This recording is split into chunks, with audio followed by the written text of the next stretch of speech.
अस्सलाम वालेकुम and welcome to health secrets with doctor Madiha Tariq. Health secret में आज के हमारे मेहमान कोई डॉक्टर नहीं, कोई हकीम नहीं, लेकिन जैसे कि आप सब जानते हैं कि माँ बाप और टीचर, उससे बड़ा डॉक्टर कोई भी नहीं होता।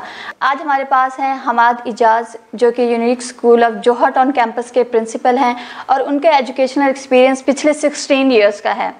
आज हम उनसे बात करेंगे बच्चों की डिजीज़, बच्चों के मसाइल, उनके जो उनसे फ़िटनेस पिछले 16 इयर्स और आज की हम सारी फ़िटनेस उनसे डिस्कस करेंगे। वो किन किन डिजीज़ के साथ आ रहे हैं, उनके ऊपर किस तरह से इफ़ेक्ट हो रहा है, एजुकेशनल सिस्टम पे उस चीज़ का किस तरह इफ़ेक्ट हो रहा है, ये सारी चीज़ें हम उनसे डिस्कस करते हैं। तो चलिए आइए उनसे बात करते हैं। अस्सलाम वालेकुम। जी वालेकुम कैसे हैं आप सर? जी अल्हम्दुलिल्लाह। फर्स्ट ऑफ ऑल जी thank you so much for inviting me. और सेकेंडली यही बात है कि आजकल के और जो पुराने बच्चे थे उनमें बहुत फ़र्क है। उसकी सबसे बड़ी वजह जो मेरी नज़र में है वो यही है कि उनकी डाइट अच्छी नहीं है। डाइट वो उस तरह अच्छी खालिस ग़िज़ाएं नहीं खा रहे जिस तरह पहले बच्चे खाते थे। पहले बच्चे फ़िज़िकल एक्टिव थे। आज का बच्चा उस तरह फिजिकल एक्टिव नहीं है। उसमें थोड़ा सा सर हम ये भी कह सकते हैं कि ड्यू टू कोविड पेरेंट्स भी डरे हुए हैं, बच्चे भी डरे हुए हैं। आउटडोर एक्टिविटीज़ और इंडोर एक्टिविटीज़ दोनों में प्रॉब्लम्स चल रही हैं। मतलब बच्चा भी कंफर्टेबल फील नहीं कर रहा। उसकी वजह से इम्यून सिस्टम पे उनके अफेक्ट पड़ रहा है। इम्यून सिस्टम जब बच्चे का अफेक्टिव होता है तो स्ट्रेट फॉरवर्ड हेल्थ पे इशू आ जाता है। डेफिनेटली। तो जब हेल्थ पे इशू आएगा obviously students have to take leaves. जब वो छुट्टियां लेंगे स्टडीज़ का भी हर्ज होगा, परफॉर्मेंस लेवल भी कम होगा उनका। बिल्कुल एग्जैक्टली ऐसे ही है। और वो सेइंग आपको पता ही है, healthy body has healthy mind. Yes. तो जब तक बच्चे की हेल्थ अच्छी नहीं है तो ऑब्वियसली ये कांट परफॉर्म। यस ट्रू जी। अच्छा, आपको क्या लगता है कि ये कोरोना को छोड़ के ये तो एक वहम ही है, बट आई थिंक कि इसके अलावा कौन कौन सी मोस्ट कॉमन डिजीजेज हैं जिनके साथ बच्चे आ रहे हैं? मुझे लगता है डॉक्टर के पास फिर भी नहीं जाते होंगे, लेकिन आपको तो एप्लीकेशन लिख के भेज देते होंगे, मुझे ये इशू हो गया, मुझे ये इशू जी। वो उसमें थोड़े से हमारे पेरेंट्स भी कुछ ज़्यादा ओवर कॉन्शियस हो चुके हैं, जिसमें हमारे पेरेंट्स अगर हम बहाना करते थे ना पेट में दर्द है, कहते थे अच्छा कोई बात नहीं, आज टेस्ट होगा, जाएंगे आप ठीक हो जाएगा, टेस्ट दे देंगे उसके बाद फौरन। एग्जैक्टली। तो आज का पेरेंट भी कुछ ज़्यादा ओवर कॉन्शियस है बच्चे के हवाले से। वो कुछ ज़्यादा ही सुनते हैं बच्चों की, जिसमें समटाइम्स हम भी अरसा हो गया एक्सपीरियंस के साथ बच्चों को देख लेते हैं कि उसका वाकई में कुछ स्टमक इशू तो नहीं है, कोई डिसऑर्डर है। तो वो मतलब उसके हार्डनेस और सॉफ्टनेस से हमें थोड़ा सा आइडिया हो जाता है। बस एक्सप्रेशंस बच्चे के बता देते हैं। तो बच्चा जब आता है हमारे पास भी शॉर्ट लीव के लिए, तो सबसे पहले हम उसके सिम्टम्स वही चेक करते हैं क्या वाकई में ये बच्चा बहाना कर रहा है या वाकई में इसको कोई प्रॉब्लम है। कुछ जेन्युइन केसेस भी होते हैं, लेकिन 90% मैं कहूँगा फेक होता है। फेक, हाँ जी। और इसमें ये होता है कि बस वो रिलीफ होता है उसका। रिलीफ ये होता है कि जी आज बस टेस्ट दे के मैं घर चला जाऊँ, ठीक हो गया। क्यों जी? क्योंकि लेट नाइट जागने की आदतें पड़ चुकी हैं बच्चों को। लेट नाइट जागते हैं, इट्स अनदर कंसर्न। सुबह जल्दी उठा नहीं जाता, स्कूल्स लगते हैं 7:30 पे, तो बच्चे ने जब रात को सोना ही लेट है तो सुबह तो मुश्किल से उठे। अच्छा, आपको लगता है कि ये जो बीमारियां वो लेके आते हैं बेसिकली उनका ये भी एक रीजन है कि उनको पता होता है कि उनके पेरेंट्स उस चीज को उल्टा सपोर्ट करेंगे? डेफिनेटली। बजाय इसके कि वो क्वेश्चन करें कि भाई नहीं तो ऐसा कोई मसला नहीं है, तुमने ऐसा कुछ नहीं खाया, हमने तुम्हें ऐसा कुछ नहीं खिलाया, तो वो उनको उल्टा सपोर्ट करते हैं। बस उनको फैसिलिटेट करने के लिए पेरेंट्स जो है ना वो उसके हेल्थ को देखते हुए भी उसकी साइड ले लेते हैं। क्योंकि एक ये डालमिया आज का है, पहले के पेरेंट ना थोड़े सख्त होते थे। आज का पेरेंट जो है ना इतना वो उस तरह का रहा नहीं। वो चाहता है यार मैं अपने बच्चे को रिलीफ दूं, और रिलीफ के चक्कर में बच्चे की हैबिट्स खराब कर लेते हैं। नेगेटिव फैक्टर में इसको लेके जाना चाहिए। डेफिनेटली ये नेगेटिव फैक्टर है। मतलब आप एक बच्चे को सॉलिड बनाएं कि वो अब एनवायरनमेंट के साथ और अपने मतलब माहौल के साथ एडजस्ट होना सीखे। एग्जैक्टली। आपका जब तक बच्चा अपने माहौल के अकॉर्डिंगली एडजस्ट नहीं होगा, ही कांट प्रोग्रेस। आप कब तक उसको घर में छुपा के रखेंगे? He has to be exposed in the market. तो तब क्या करेंगे? मतलब एक दिन तो जाना ही है, एक दिन तो बाहर जाना है। उसको शुरू से ग्रूम नहीं कर रहे हम लोग। ठीक हो। आजकल ये बहुत प्रॉब्लम आ रहा है बच्चे के साथ कि वो फिजिकल एक्टिव होना ही नहीं चाह रहा। वो क्यों होगा? जब अंदर उसके एनर्जी नहीं है, जब उसके अंदर वो विटामिन डी की कमी है, या जब वो एनर्जेटिक फील ही नहीं कर रहा, वो एक्टिविटी क्यों करे? सर ये तो आप देख लें कि एजुकेशन लेवल पे है कि स्टडीज़ में ऐसे हो रहा है, लेकिन अगर हम इसको कंपेयर करें एक्टिविटी लेवल को, जैसे देखें पहले बहुत ज़्यादा स्पोर्ट्स एक्टिविटीज़ होती थी, आउटडोर गेम्स होती थी। इवन के आप देखें कि अभी बच्चों को पहले ये होता था कि बाहर से खींच के वापस ले जाया जाता, घर में वापस आ जाओ। अब ये है कि ज़बरदस्ती निकाला जाता है तो नहीं होता, तो वो फील नहीं करते। वो गैजेट्स पे जा चुके हैं, उनको इलेक्ट्रॉनिक मीडिया ज़्यादा रास आ गया है। वो कहते हैं हमें मूवमेंट ना करनी पड़े, हम इन गैजेट्स को यूज़ कर लें, यहाँ से नॉलेज ले लें। जो फिजिकल एफर्ट है वो नहीं करना चाहते। मतलब आपने ये चीज ऑब्जर्व की आजकल के बच्चों में कि वो खुद ही नहीं जाना चाहते, वो खुद भी नहीं जाना चाहते। मतलब आप इसमें रेशो देख लेंगे ना, तो आई वुड से रादर 3% ऐसे स्टूडेंट्स हैं they are willing to go out.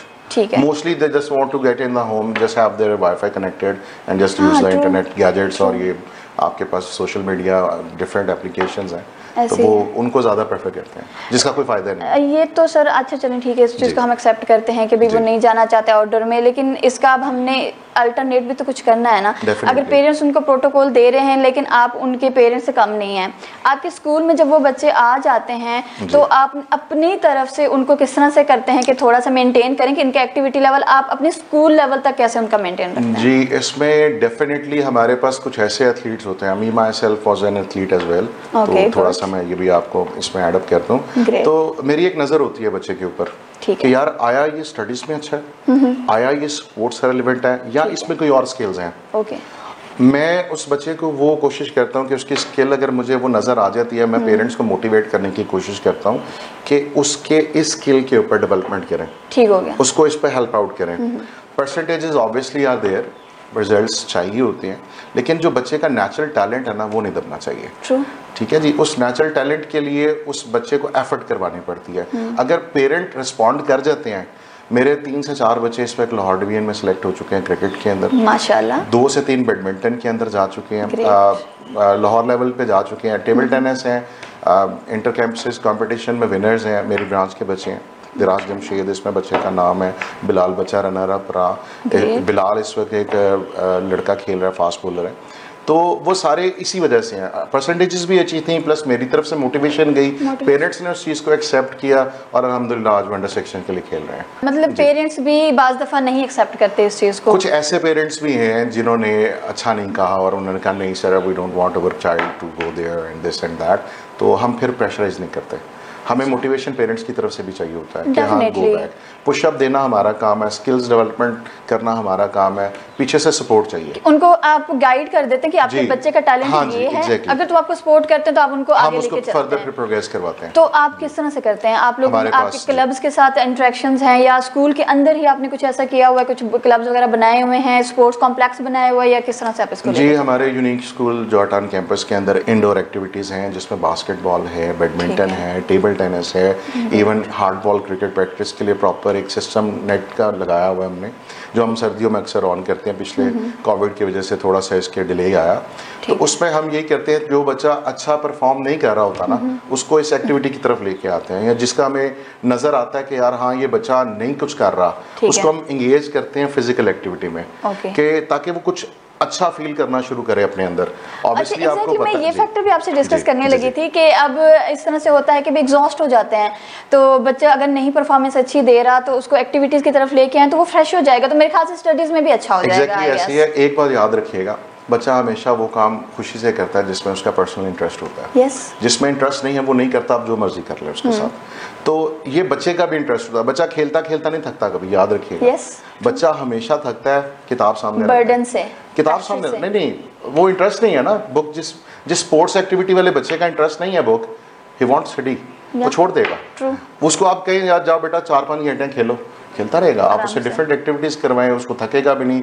जैसे आप उसके आगे बुक रख देंगे वो कहेगा बाबा नींद आ रही है, मामा नींद आ रही है, आई कांट डू दैट, मुझे थोड़ा रिलीफ चाहिए, कब से तो पढ़ रहा हूँ, मुझे थोड़ा रेस्ट दें। तो ये चीज़ें ऐसी हैं जो बच्चे के पर्सनल इंटरेस्ट पे बहुत ज़्यादा डिपेंड करती हैं, और अगर उसको सपोर्ट मिल जाती है तो वो जिसे कहते हैं सोने पे सुहागा, तो ये काम होता है। ऐसी है। तो हमारे बच्चे आज के जो इस वक्त के दौर के बच्चे चल रहे हैं ना, वो थोड़े से जिसे कहूँगा ना हेल्दी डाइट ना खाने की वजह से ज़्यादा एक्टिव नहीं है। उनका वो स्टेमिना नहीं है जो पहले बच्चों का था। आज से 10 से 15 साल पीछे चले जाएं आप, पहले का बच्चा एनर्जेटिक था बहुत ज़्यादा, अब भी ये रेशो बहुत डाउन हो चुकी है। वजह रीज़न हेल्दी डाइट का ना होना, एक्टिव होते थे, अभी देखें इतने लाइक ओबेसिटी स्टार्ट हो गई, इतने छोटे छोटे बच्चों में इतने हेल्दी होते हैं, वो फिर एक्टिविटी में कैसे जा सकते हैं? It's all about junk food. आप जितना ज़्यादा जंक फूड बच्चे को खिलाएंगे, वेजिटेबल्स, फ्रूट्स और मीट की तरफ वो नहीं जाते हैं, वो सिर्फ चिकन खा लेंगे, फ्राई चिकन कर दें, ये फ्राइज कर दें, बर्गर्स कर दें, ये जिंगर चाहिए आज शावरमा चाहिए आज, ये इट्स नॉट हेल्दी डाइट। तो मेरे ख्याल से बच्चे लेवल पे तो ये काम पेरेंट्स पे आता है। True that. आप उनको अक्सर प्रॉब्लम आती है स्कूल में लंच का। बहुत बड़ा एक फैक्टर है कि बच्चे को सुबह लंच अच्छा नहीं मिलता। पेरेंट्स क्या करते हैं जी, पॉकेट मनी दे दीजिए, कैंटीन पे चले गए, चिप्स खा लिए, जूस पी लिए, शवारमे खा लिए। मतलब हम लोग थे, हमारे पेरेंट्स घर से लंच तैयार करके देते थे। ठीक है, जाते हुए बैग में लंच बॉक्स रखते थे, पैसे नहीं देते थे, लंच बॉक्स रखते थे, भाई we have given you this, तो you have to eat this. वो कभी कुछ होता था, कभी कुछ होता, बॉइल्ड लेके होते थे, कभी कुछ होता था। लेकिन आज का बच्चा क्या करता है जी, पैसे देते हैं कैंटीन से, पेरेंट्स के लिए भी आसानी। अच्छा, मुझे लगता है कि बच्चे का सिर्फ ये नहीं होता कि मुझे पैसे दे दें, ये पेरेंट्स भी जान छुड़ा रहे होते हैं, स्पेशली मदर्स। हाँ जी, बाबा से पैसे लो और जाओ, कि मुझे ना तैयार करके ना देना पड़े। शायद मुझे ऐसा लगता है। बस वही बात है कि जैसे जैसे एडवांसमेंट्स आती जा रही हैं, टेक्नोलॉजी आती जा रही है, थोड़ा सा काम करने का फैक्टर हर जगह पे कम होता जा रहा है। लोग आसानियों को ढूंढ रहे हैं कि हाँ फिजिकल वर्क कम से कम, और जिसकी वजह से मोस्टली बीमारियां भी आ रही हैं। ठीक है जी, यही प्रॉब्लम्स हमारे बच्चों के साथ भी जा रहे हैं। पहले बच्चा एक्टिव होता था, उसके जो सारा इनटेक होता था वो एनर्जी में कन्वर्ट हो जाता था। आज का बच्चा खा पी के उधर ही पड़ा हुआ है, उसकी एनर्जी नहीं, वो फैट्स बन रहे हैं, उसकी बॉडी जो है वो प्रॉपर्ली डाइजेस्ट नहीं कर पा रही है। डाइजेशन ना होने की वजह से वो फैट्स में कन्वर्ट हो जाता है। फैट्स आने की वजह से बच्चे के अंदर सुस्ती आ जाती है, सुस्ती आती है, बच्चे का कुछ करने को दिल नहीं करता। ऐसे ही है। तो ये वो चीज़ें हैं जो कि मेरी नज़र में हम लोग गलत कर रहे हैं, हमें रोकना चाहिए। आप ज़रूर करें, मंथ में एक आधी दफ़ा करें, लेकिन ऑनेस्टली स्पीकिंग ये milk they don't want to take in. उनको सबसे बड़ा फैक्टर। हाँ जी, उसमें क्या चाहिए जी, रूह अफ़ज़ा चाहिए साथ। दूध वैसे सिंपल हम नहीं पी सकते। ठीक है जी, आगे क्या चाहिए, ओके जी मिल्क शेक दे दें जी, अच्छा जी ये शेक दे दें जी। तो इसी तरह फ्रूट्स का इंटेक है, नहीं ये वाला फ्रूट मैं नहीं खाऊंगा, एप्पल मेरे से नहीं खाया जाता, बनाना मैं नहीं खाऊंगा। तो मतलब ये चीज़ें वो हैं जो हम लोग कभी इग्नोर नहीं करते थे। मतलब जो आया खा लिया, और फिर उसको एक्सरसाइजेस करते थे, ग्राउंड्स में जाते थे, फिजिकल ट्रेनिंग्स करते थे, जिम में जाते थे। जो कि आज का बच्चा कोशिश करता है कि मेरी जान छूटी रहे, मुझे घर से, जगह से, सोफे से कोई ना उठाए। अच्छा, बच्चे से थोड़ी बड़ी एज पे जब आ जाते हैं तो वो जिम जरूर ज्वाइन करते हैं, लेकिन वो अपने मसल्स के लिए, पट्ठे बन जाए हमारे, फिजिकल वो फिटनेस के लिए, शेड अपीयरेंस के लिए, तो वो एक्चुअली फिटनेस की तरफ, उसकी तरफ, हेल्थ की तरफ नहीं जा रहे होते, वो अपीयरेंस के लिए कर रहे होते हैं। एक्चुअली इस एज में जो बेस्ट चीज़ होती है ना, इट्स रनिंग। या ट्रू। तो इस एज में अगर इस चीज़ का हैबिचुअल बच्चा हो जाता है तो वो बड़ा अच्छा आगे जाके प्रोग्रेस करता है। उसकी एनर्जी लेवल भी, हम लोगों ने जो वो एक्टिविटीज़ की हुई हैं अब इस एज में भी आके, अलग शुक्र है हम लोग अच्छे लेवल पे हैं। ठीक है, हम बच्चों के साथ भी अक्सर ऑफन मेरी आदत है कि मैं अपने, चाहे वो प्ले ग्रुप के बच्चे हैं, चाहे वो मैट्रिक के हैं, चाहे इंटर के हैं, मैं उनके साथ फिजिकल एक्टिविटीज़ में खुद चला जाता हूँ, और वो भी इंजॉय करते हैं, मैं भी इंजॉय करता हूँ इस चीज़ को। एक कोलैबोरेशन, एक बॉन्ड बन जाता है हमारा। तो मेरे पास अक्सर छोटे छोटे बच्चे आते हैं तो टीचर्स भी परेशान हो जाते हैं कि यार कि सर आपके साथ बच्चे बड़े अटैच हैं, बिकॉज आई फील कि जब तक हम उन बच्चों के साथ खुद से उस तरह लेवल पे नहीं आएंगे ना, बच्चा कंफर्टेबल नहीं होगा। बच्चे को कंफर्टेबल करने के लिए उसके साथ बच्चे ही बनना पड़ता है।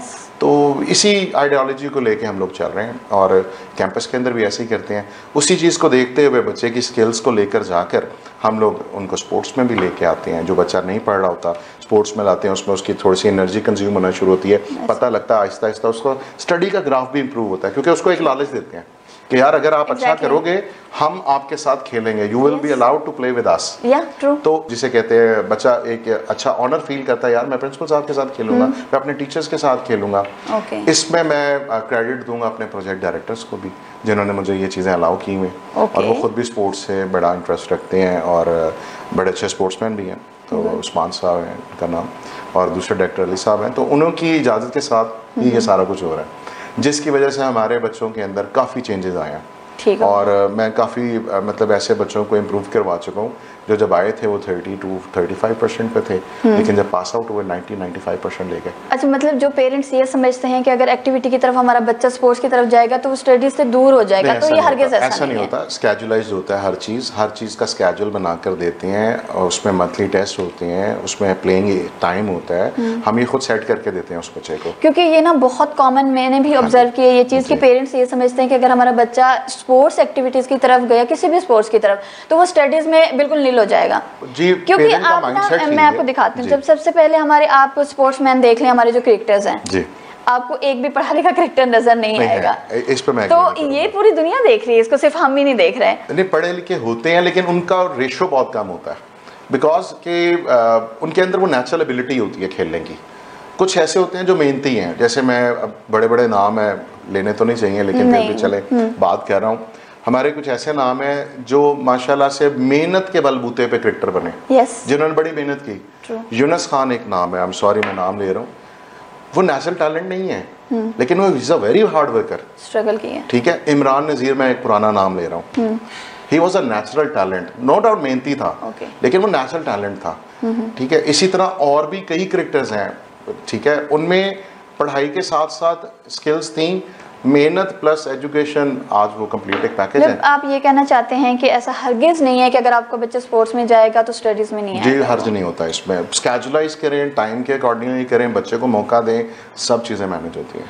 सर, अगर आप 16 इयर्स को इनको दोनों को कंपेयर करते हैं आज से 16 इयर्स पीछे, जैसे उनका एक्टिविटी लेवल आप कह रहे थे कि अच्छा था, वो स्पोर्ट्स में भी थे और उनका एजुकेशनल लेवल भी अच्छा था, यही कहना चाह रहे थे कि ये यहाँ पे एक है इशू आ रहा है। आज का दौर बहुत प्रोफेशनल है, वो दौर इतना प्रोफेशनल नहीं था। एग्जैक्टली, जो क्राइटेरिया चला गया ना, इट्स गॉन हाई। मैं यही बात करने लगी थी कि अगर आप ये इसको कंपेयर करते हैं ना कि एक्टिविटी ज्यादा हो तो आपकी परफॉर्मेंस भी अच्छी होती है, तो फिर ये merit day by day high क्यों हो रहा है? देखिए, वो मेरिट हायर इसलिए हो रहा है कि बच्चे आजकल रोबोट्स हैं, उनकी रट्टू भी हैं, प्लस अल्लाह पाक ने उनको ना गॉड गिफ्टेड कुछ नेचुरल एबिलिटीज पेरेंट्स के थ्रू दे दी हैं। अच्छा। वो उससे आगे एक्सेल ही करेंगे ना।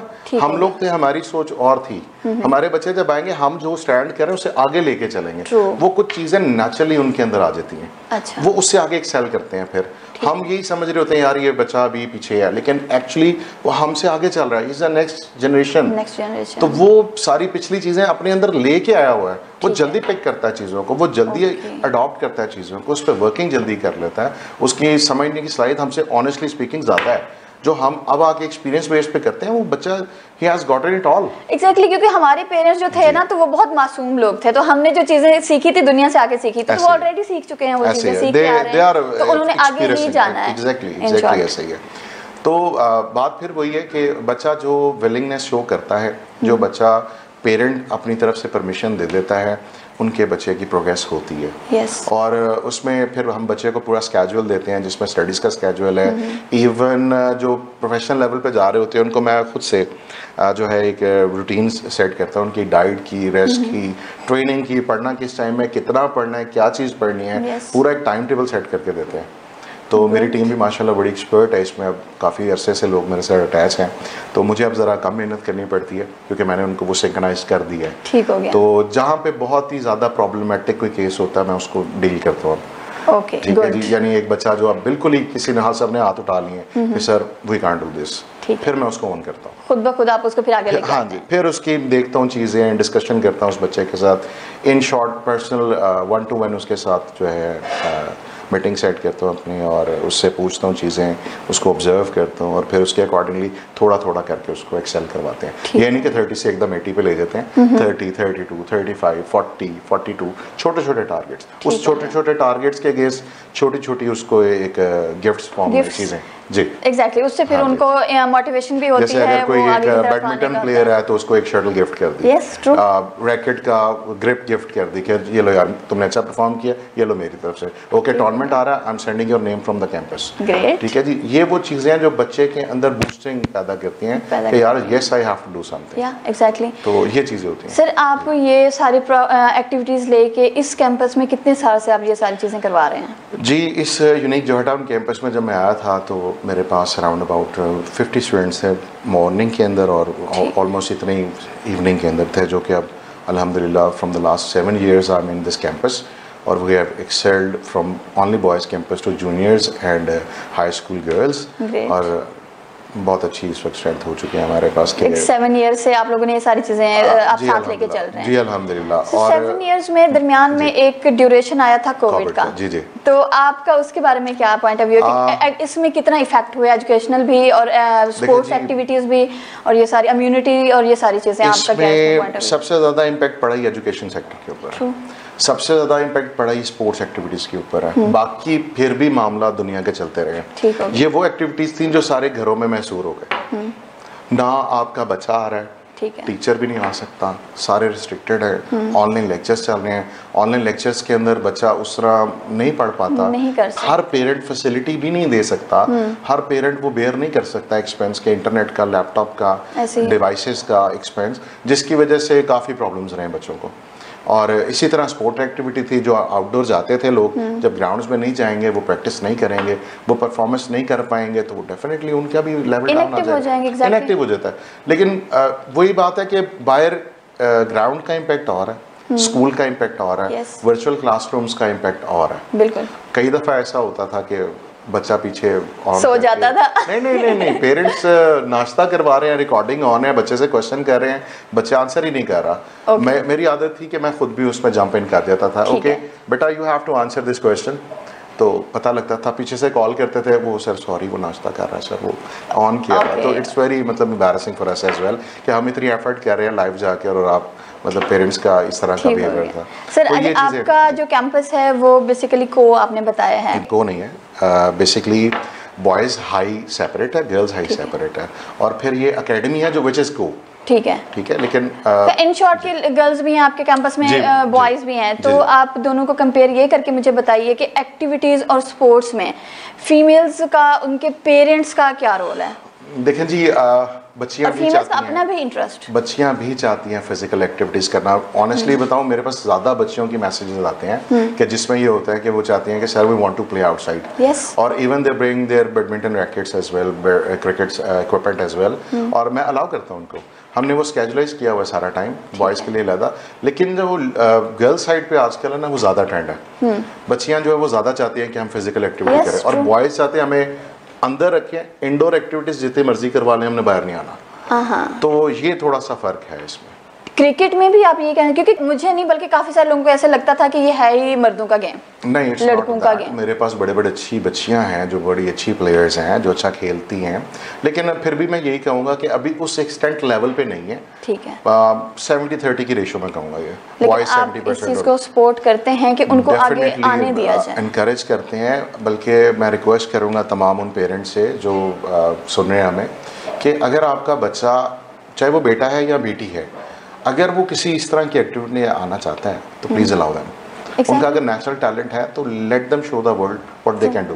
ट्रू जी सर, आपने कैच स्पोर्ट्स के जितने भी मैचेस हुए हैं वो आपने अटेंड किए हैं। बेसिकली कैच स्पोर्ट्स विमेंस को ही प्रमोट कर रहा है, विमेंस क्रिकेट लीग उन्होंने स्टार्ट की है। अटेंड तो अनफॉर्चुनेटली मैं नहीं कर सका, देखता हूँ, फॉलो करता हूँ इसको, और अच्छा लगता है कि इसके ऊपर वर्किंग की जा रही है कि पाकिस्तान में वुमेन क्रिकेट इस वक्त उस इंटरनेशनल लेवल को नहीं टच कर रही जो कि बाकी ममालिक कर चुके हैं। Exactly. और उसकी सबसे बड़ी वजह यही है कि उसको इतनी इम्पोर्टेंस नहीं दी जा रही, उसके ऊपर इतनी एफर्ट नहीं की जा रही, और अगर बच्चा इतना टैलेंटेड है तो उसको उस तरह सिलेक्शन में नहीं लिया जा रहा। yes. तो ये कुछ प्रॉब्लम्स अभी चल रहे हैं जो कि मुझे लगता है अभी स्टिल चलेंगे, बहुत ज़्यादा इस पे एफर्ट होने वाली है, कुछ भाई हमारे कर रहे हैं इसके ऊपर एफर्ट। मेरी दुआ है उन सबके लिए कि वो अपने मकसद में कामयाब हो और इसको आगे से आगे इम्प्रूव करवा सकें। थिंग इज़, अल्लाह पाक ने सब लोगों को ना नेचुरली डिफरेंट स्किल्स दी हैं। True.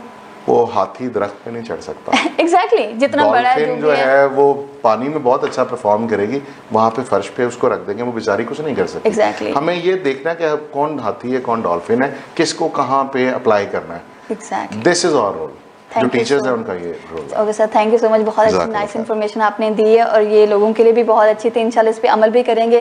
जैसे हमारे पास थे हमाद इजाज साहब, जैसे कि उन्होंने आपको बताया है कि बच्चों को स्पोर्ट्स की तरफ जाने दें, स्पोर्ट्स से उनकी हेल्थ जो है वो इम्प्रूव होगी, उनकी मेंटल एक्टिविटी इम्प्रूव होगी, उनकी फिजिकल एक्टिविटी इम्प्रूव होगी, इम्यूनिटी उनकी इम्प्रूव होगी। और ऐसा हरगिज़ नहीं है कि अगर आपका बच्चा स्पोर्ट्स में जा रहा है तो इसका मतलब है कि वो अच्छी परसेंटेजेस पे नहीं जाएगा, वो पढ़ेगा लिखेगा नहीं, ऐसा बिल्कुल नहीं है। बच्चों को प्लीज़ आगे बढ़ने दें, उनको लेके एक्टिविटीज़ की तरफ। तो नेक्स्ट प्रोग्राम में हम इंशाल्लाह नेक्स्ट गेस्ट के साथ आएंगे, तब तक के लिए अल्लाह हाफ़िज़।